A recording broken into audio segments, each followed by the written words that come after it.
Karnataka police എന്നൊരു മുട്ടൻ പണിയാണ് കേട്ടോ എൻ്റെ കയ്യിലിരിക്കുന്നത്. അതിൻ്റെ ഫുൾ കഥ ഞാൻ വഴിയേ പറയാം. അപ്പോൾ സംഭവം ദിവസം രാവിലെ ഞങ്ങൾ കുറച്ച് പേര് കുശാൽ നഗർ കാണണമെന്ന ആഗ്രഹവുമായി കർണാടകത്തിലെ കൂർഗ് ഡിസ്ട്രിക്റ്റിലേക്ക് പോയി. അപ്പോൾ ഈ കാണുന്ന പ്രകൃതി ഭംഗിയൊക്കെ ആസ്വദിച്ച് നമ്മളിങ്ങനെ പതുക്കെ പതുക്കെ വിരാജ്പേട്ടൊക്കെ കൂടി അങ്ങനെ മലയും കാടുകളും തെങ്ങും ഒക്കെ കണ്ട് നമ്മൾ ചെന്ന് എത്തിയ ആദ്യത്തെ ഡെസ്റ്റിനേഷൻ എന്ന് പറയുന്നത് നിസർഗധാമ ടൂറിസ്റ്റ് സെൻ്ററാണ്. അവധി ദിവസം ആയതുകൊണ്ടാണെന്ന് അറിയത്തില്ല, അവിടെ നല്ല മുട്ടൻ തിരക്കുണ്ടായിരുന്നു. അപ്പോൾ അവിടെ ഒരു തൂക്കുപാലത്തിലൂടെയൊക്കെ നമ്മൾ നടന്ന് ഇങ്ങനെ പോയി അവിടെയുള്ള കുറച്ച് കലാരൂപങ്ങളുടെയൊക്കെ ഒരു പിക്ചറൈസേഷനും കാര്യങ്ങളൊക്കെ ഉണ്ടായിരുന്നു. അതൊക്കെ കണ്ട് അവിടെ കുറച്ച് ചേട്ടന്മാർ ഡാൻസ് കളിക്കുന്നു, ചേച്ചിമാർ ഡാൻസ് കളിക്കുന്നു.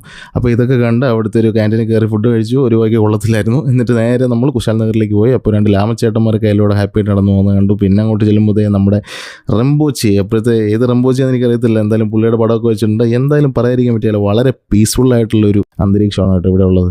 ക്ഷമിക്കണം, വിശേഷം പറയുന്നതിൻ്റെ ഇടയ്ക്ക് ഞാൻ പറയാൻ നേരത്തെ കഥ പറയാൻ വിട്ടുപോയി. അപ്പോൾ സംഭവം എന്ന് വെച്ചാൽ ഒരുപാട് കർണാടക വണ്ടികൾ പോകുന്നതിൻ്റെ ഇടയിൽ നിന്ന് പോലീസുകാർ നമ്മുടെ KL വണ്ടി തെരഞ്ഞു പിടിച്ച് അങ്ങോട്ട് മാറ്റി നിർത്താൻ പറഞ്ഞു. അപ്പോൾ ഞാൻ വിചാരിച്ച് എന്തെങ്കിലും ഫൈനോ എന്തെങ്കിലും ചോദിക്കാനായിരിക്കുന്നു. പക്ഷേ സംഭവമൊന്നുമല്ല.